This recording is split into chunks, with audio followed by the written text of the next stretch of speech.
ये है पंडित महाशिव जी के भृगु दरबार का चित्र। अभी हाल ही में उन्हें नाड़ी ग्रंथ प्रेमियों द्वारा एक भृगु महर्षि तथा शुक्र महर्षियों का संवाद करते हुए उनके गुरुकुल का एक चित्र हमने उन्हें भेंट दिया है, जिसका उन्होंने स्वीकार कर यहाँ उनके दरबार में लगाया है। ये है वो फोटो और उसके सामने ही त्रिशूल है, जो मुझे बहुत ही अच्छा लगा। अब मैं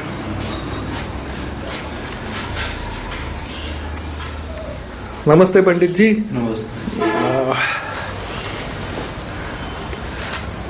आपका ये जो भृगु संहिता बताने का स्थल है, मैं पिछले 20 साल से समझ लो कि मैं जानता हूँ और आपके यहाँ बार बार जब भी आया हूँ तो मुझे फल मिला और बड़ी स्फूर्ति आई और बड़े अच्छे ढंग से आपने वो सब सुनाया। मैं आपसे पूछना चाहता हूँ, आप जरा अपने पिताजी के संदर्भ में कुछ बात करें, जिन्होंने आपको ये विद्या सिखाई। और ये जो पिताजी है वो बुजुर्ग ऑल वर्ल्ड के बड़े प्रभुशास्त्री हो चुके हैं। हाँ। उनका नाम हर एक जगह है। अच्छा। उनकी जो भी स्तुति की जाए हाँ। बहुत कम है। अच्छा। उनके नाम का भृगुशास्त्री हमारे खानदान में ना हुआ है। अच्छा। ना होगा।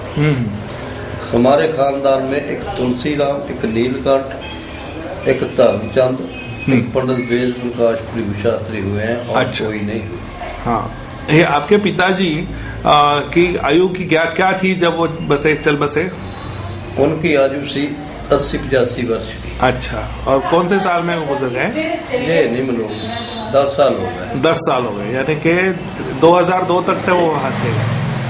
अच्छा। और अभी ये जो आपने जो ये शिक्षण लिया या अभी विद्या प्राप्त की, उसका आप जरा बताएं। जब आप बचपन से ही आप ये सीख रहे थे, कैसे क्या? मैंने भृगु की इच्छा से और हाँ। विष्णु भगवान की, लक्ष्मी की इच्छा से ही विद्या प्राप्त हुई है। मैंने किसी से नहीं सीखी। अच्छा, आपने सीखी नहीं है।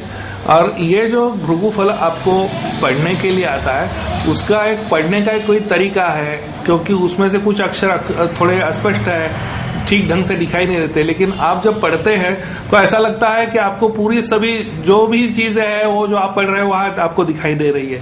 इसका क्या राज है? भृगु जी को विष्णु भगवान लक्ष्मी की शक्ति से ही पढ़ा जाता है। अच्छा। प्राणी से नहीं पढ़ा जाता। अच्छा।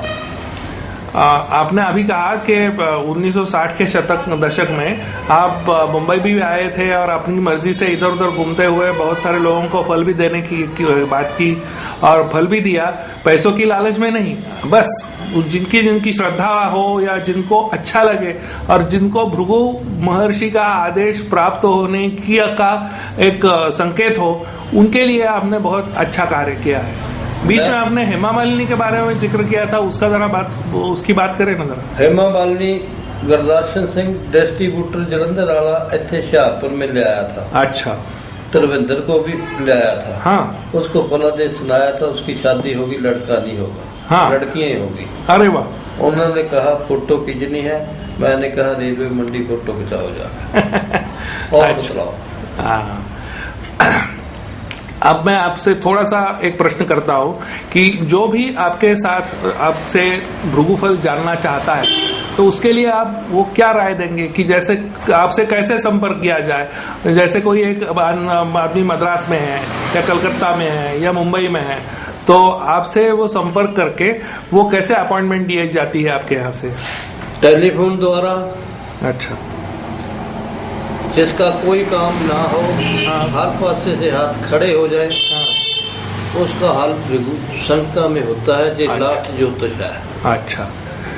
तो अभी जैसे मैं समझ लो कि मैं पूना से हूँ और मुझे आपसे भृगुफल चाहिए, तो मैं आपको फोन करके पहले संपर्क करूंगा और फोन के साथ आप क्या क्या जानकारी मांगते हैं कि इसके कारण आपको वो भृगुफल जिस कागज पे ऊपर रखा वो ढूंढने में थोड़ी सहूलियत रहती है? हम आपसे नाम पूछेंगे, डेट ऑफ बर्थ पूछेंगे। हाँ। कहाँ का जन्म है। अच्छा। यानी इसके बेसिस के ऊपर आप उस व्यक्ति की कुंडली तैयार करेंगे और उस हॉरोस्कोप से फिर ये पर्ची कहाँ मिलेगी, इसके लिए आपका क्या एक अनुभव होता है? ये जरूरी नहीं मिले, 100 में 1% पत्री मिलती है। 100 में से 1% पत्री। 1%? अच्छा। ये हर एक का फल नहीं लिखा होता। अच्छा। ना गरीब आदमी का, ना दरमियाने का, ना अमीर का। ठीक है। जिसके तकदीर बदलनी हो, ऋषि मुनियों के फल जहाँ इस ग्रंथ में बहुत लिखे हैं। अच्छा, यानी कि आपके पास एक तो है वो जन्म कुंडली के आधार पर आपने जैसे कहा वो एक फल का एक अलग सा खंड है। दूसरी एक जो सिस्टम है उसमें आपका ये प्रश्न का खंड है। प्रश्न द्वारा भी देखा जाता है, जन्म कुंडली द्वारा भी देखा जाता है। अच्छा, तो जन्म कुंडली का जो है उसके क्या आजकल फीस क्या होती है आपकी? क्या कोई फीस नहीं, कोई चार्जेस नहीं। अच्छा, ओके। यानी कि आपके यहाँ जो अभी आएगा उसका जन्म कुंडली द्वारा या जन्म क्या बोलते हैं वो, या प्रश्न कुंडली का जो ये होगा वो पर्चा ढूंढने तक आपका कोई प्रॉब्लम नहीं है। वो जब निकलेगी तब बात होगी। कोई बात निकलेगी भी तो भी फीस नहीं लेंगे। अच्छा, तो आपकी जो फीस नहीं लेंगे आप कह रहे हैं, तो उसके बाद आपका गुजारा कैसे चलता है? गुजारा हमारे और बिजनेस है। अच्छा, ओके। और ये भृगु फल में जब भी कभी कुछ ये बात आती है, जैसे मेरे संदर्भ में अभी आपने कहा कि 3100 रुपए आपको यहाँ भृगु इसके पन्ने पर रखने की का आदेश आया हुआ है। आपने तो सिर्फ पढ़ा, आपने तो थोड़ी कहा कि ये है जो लिखा है वो आपने पढ़ के बताया। मैंने तो पढ़ के बतलाया, ये अगले की इच्छा है। हाँ। मंत्र ले या ना ले।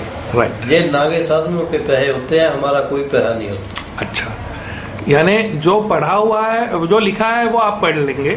दूसरी बात, उसमें जो मंत्र दिया गया है वो आपको करने की जरूरत है। वो आपने जैसे मुझे बताया कि किस तरह से पढ़ाया जाता है और आपके साथ मैंने मंत्र भी किया, वो ठीक है। प्राणी की इच्छा है, मंत्र करे या ना करे, या अच्छे कर्म करे या बुरे कर्म करे, ये उन पर निर्भर है, हमारे पर कोई निर्भर नहीं। अच्छा, भृगु ऋषि का तो बदलाने का हाँ होता है। हाँ हाँ। और अच्छा, बस करो। अब मैं और एक छोटा सा सवाल पूछता हूँ कि ये जो भृगु फल है जो यहाँ है, जैसे आप कह रहे हैं कि रेल मंडी में भी है और भी जगह इधर है, तो आपके और रेल मंडी वालों का क्या की जो पट्टियां या पर्चे है, क्या वो एक ही सोर्स के हैं या आपका सोर्स आपका कहीं और से था, उनकी कहीं और से सोर्स से है, ये अलग अलग? वो रेलवे मंडी गृह दृष्टि से सुनाते हैं, हम योग से सुनाते हैं। अच्छा, उनके पास लक्ष्मी शास्त्र ग्रंथ है, हमारे पास लक्ष्मी शास्त्र ग्रंथ नहीं है। अच्छा, वो लक्ष्मी शास्त्र ग्रंथ का मतलब क्या है? उसका फल नहीं चलता, जितना समय तक प्राणी सुनता है उसी समय तक फल चलता है, होने वाला समय गलत हो। अच्छा, मैं एक और ढंग से पूछना चाहता हूँ कि साल भर में आपके पास कम से कम कितने लोग आते होंगे, क्लाइंट वगैरह से? रफ कोई गिनती नहीं, ये तो आपकी नम्रता है कि कोई गिनती नहीं, लेकिन समझ लगे 500, 800, 1000 ऐसे कुछ होंगे। बहुत बंदे आते हैं। अच्छा, लखा के हिसाब से। अच्छा, ओके। पंडित जी, मैं आपको एक विनती करता हूँ कि अभी आपने जो पर्चा निकाला वो जरा आप हाथ में पकड़िए ना।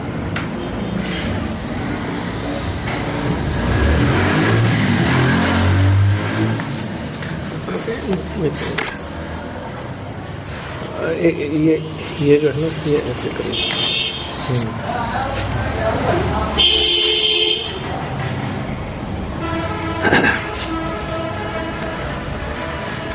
यहाँ ये जो कुंडली है, इस कुंडली का पंडित जी ने ये ढूंढा टाइम और आज के दिन के हिसाब से। आज तारीख है 27 नवंबर और जब ये ढूंढने की कोशिश शुरू हुई तब वो 3:17 हुए थे। तो उन्होंने एक पंचांग में ढूंढा और पता किया तो वो कुंभ लग्न निकला। और कुंभ लग्न के जो जितनी पर्चियां इस लाल रंग वाले जो थैला है, इस थैले में जो पर्चियां थी वो इस प्रश्न का खंड की थी। उसमें से उन्होंने ये कुंभ लग्न की पर्ची निकाली। जैसे ही वो और बाकी वाले ग्रह दशा वो जो है वो ठीक ठीक जब मैच हो गई तब उन्होंने पढ़ना शुरू किया। पंडित जी मैं आपको थोड़ा सा वो करूंगा कि हमारे प्रेक्षकों के लिए आप एक बार इसको फिर से पढ़ के बताइए कि क्या। ठीक है, हम बात करो यार, बात करो। क्यों?